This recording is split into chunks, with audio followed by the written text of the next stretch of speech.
the life of the youth to change the world. Badilisha maisha ya kijana ili kijana ubadilishe ulimwengu. Usiyobadilisha kijana tutafeli katika karne ya 21. Maana shetani anapambana na vijana. Akili ulionayo shetani anapambana nayo sana. Ndio maana wengi wanaamini kusoma tu ndio mafanikio. Lakini mimi naamini kuna vitu vitatu katika maisha ya duniani ili ufanikiwe kielimu.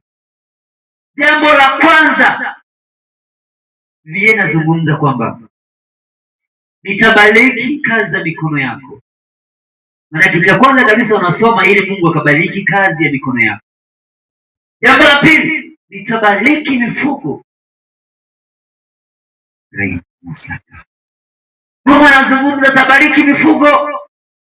Maana lazima uwe mfugaji. Jambo la tatu na la mwisho, nitabariki mashamba yako. Lazima uwe mkulima. Mambo matatu mtu ambaye anaweza kufanikiwa katika karne ya 21 lazima apambanue. Ninasoma nipate akili, nikafanikiwe katika kazi za mikono. Bwana Yesu asifiwe. Niwe na ujuzi. Bwana asifiwe. Tunaelewana?